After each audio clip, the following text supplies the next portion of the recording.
Hi, good afternoon, everyone. Thomas and Trisha Walker here. And we want to take a few minutes to really encourage you and just share from the devotional that we've been doing together for the last, almost 2 weeks now, Yeah.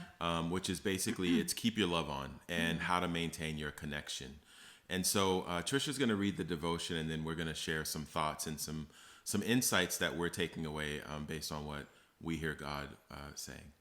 Yeah. So this is day 13. And it says, if you want to partner with the Holy Spirit, then you must have a strict zero tolerance policy about fear and punishment in your life and relationships. Allowing them to remain in any measure creates opposition to love and connection. It doesn't matter how long you have used the tools of fear and punishment, they have to go. Do you recognize areas of fear in your life that are preventing your ability to love and receive love? That's one question. The second question is, what is the difference between punishment and consequences? Yeah. I really want to hit on that, the difference between punishment and consequence. The way I sort of hear is like punishment is typically coming from a place of reaction. And it's coming from a place of you did something wrong, and so therefore I want to make you feel the pain of your transgressions. And it's reactive, it's usually rooted in fear, and the intent is to punish the other person. When we think about consequences, it's generally more reflective in nature. Yeah. And so we've had a chance to think about it, and our posture is one where we're coming from a place of love.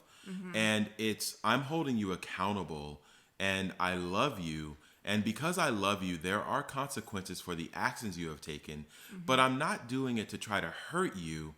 I'm actually doing it to try to lift you up and raise you to a higher standard of living, and to a higher call of how we do life together. And so think about, punish can break a connection, but being strong with where our boundaries are and the consequences of actions we can do that while we keep a connection with each other. Yeah. Yeah. I mean, I definitely hear and agree with what you're saying. I mean, a lot of this I can think of is even with our children, right? So when we are, when our children have done something, like Thomas had an example of our daughter snuck out with her friends. And she had some friends sleep over, and they snuck out, and we had no idea. And when I got a call from a parent and said this is what happened, and Very concerning. I was completely shocked that they had done this. And so, of course, we had a talk with her about it, and we didn't punish her, so she wasn't. We didn't yell. Right. We didn't just immediately react from a place of, how could you do this? And now all of a sudden, know this, know that, you can't do this, you can't go there. We really prayed about it, and we had a conversation out of love. Yeah. Which is a boundary has been broken here. A boundary's been violated. Yeah. How do we deal with that, right? How do we walk forward together where that trust and the love and the respect is maintained and not broken again? Yeah. So our heart was, of course, very concerned, and just, this is how I'm feeling about this, and this is my concerns about what happened. And then, and so we were able to express that to her. She was able to understand, and we went forward with, some consequences, which is what was one of the consequences that we did? One of the consequences was for a season, she was not able to have any friends come over and spend the night. Yeah. And I think there was also, she wasn't able to go over some of her friend's house for a period of time as well. To spend the night. So And she could still visit with her friends, Right. and we didn't want to break her ability to do life with her friends. That would be punishment from our perspective. But we did, say, look, like there's an area here of that responsibility of spending the night and being responsible in those moments. We want you to take some time to think about that. Yeah. So until we believe that we can trust you again, these are the consequences that you're going to essentially be dealing with. Yeah. Yeah. And the trust, let's be clear, the trust you again was in that specific area. Yeah. It wasn't like, oh my gosh, our whole relationship has now eroded. Right. It was the responsibility and the confidence that we had to say, when you're in those moments with your friends and you're unsupervised, we need to make sure that we understand and can appreciate that you know how to make responsible decisions in those moments. Yeah, yeah. That's really good. So the first question, that was the second question that was on here. The first question is do you recognize areas of fear in your life that are preventing your ability to love and receive love? So when we were talking about this earlier, I actually said that, a lot of times people, they respond out of fear without even realizing it. Things that they say, things that they do, things like their ability to love and receive love. Oftentimes there might be a filter of fear that they don't even recognize that's there. One thing, I don't know if you've heard, but control. A lot of times, control is actually rooted in, it's rooted in fear. So if someone is very controlling, if they, have a hard time just, if they have to like micromanage and control every person in their life and every situation, a lot of times if you get beneath that, the root is actually fear. Yeah. And so if you're able to, just really approach the Father God, and really ask him, Lord, where is this fear coming from?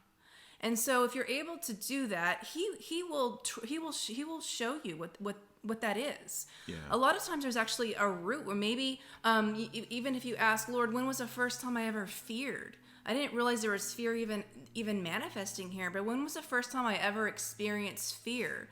And he will show you where that even started. And usually maybe it started in our childhood, and so he'll show you that, and you can begin working with him on removing that fear out of your heart, and forgiving those who introduce fear to your life. Yeah, I think that's good. I think the main point here is, do you recognize areas of fear? And I kind of, when we were going through this, I reframed the question, which is, how do you recognize areas of fear? Because if we don't ask, usually they're blind spots for us. Yeah. And so I love what you said about asking the Father to reveal these things, because our Father is good. He's kind and he loves us.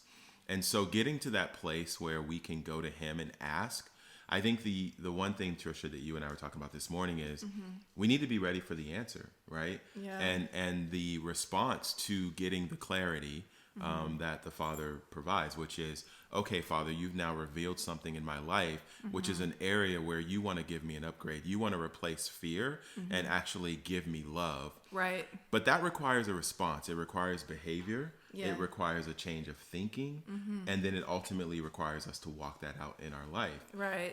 So one thing is to recognize it. The other thing is to root it out of our life entirely. Yeah. Root it out of our life entirely. And I like what you said, replace it with something.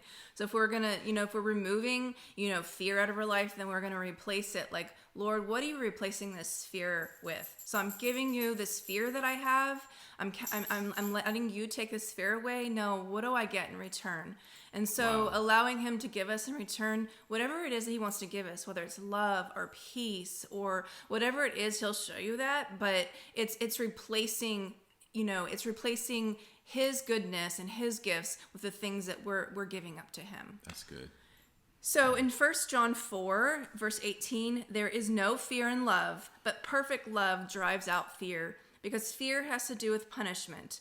The one who fears is not made perfect in love.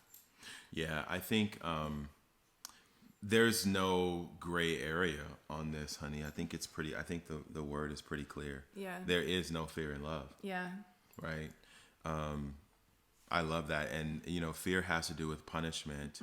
So one thing to be very clear, which is where this whole idea of consequences comes in, is love corrects.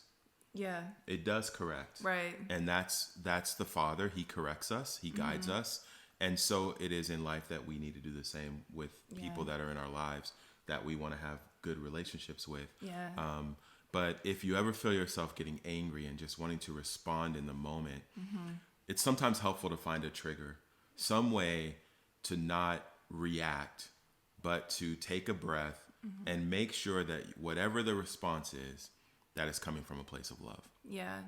So Yeah. So during this time, I know right now, if you're watching this, many of us are actually sheltering in place. We've been required in the Bay Area to shelter in place we've been for 2 weeks now. So, I mean, this is really an opportunity for you with the people that you have around you. If you have, children or a spouse or other people that you live with, it's really an opportunity for you to just walk in love and to really expand your experience and your I guess that fear, not that fear, but the love. Let's not expand here. the love, like that love strength, that you have in you, that love, just building that up in you and just removing any areas of fear that you have. Yeah.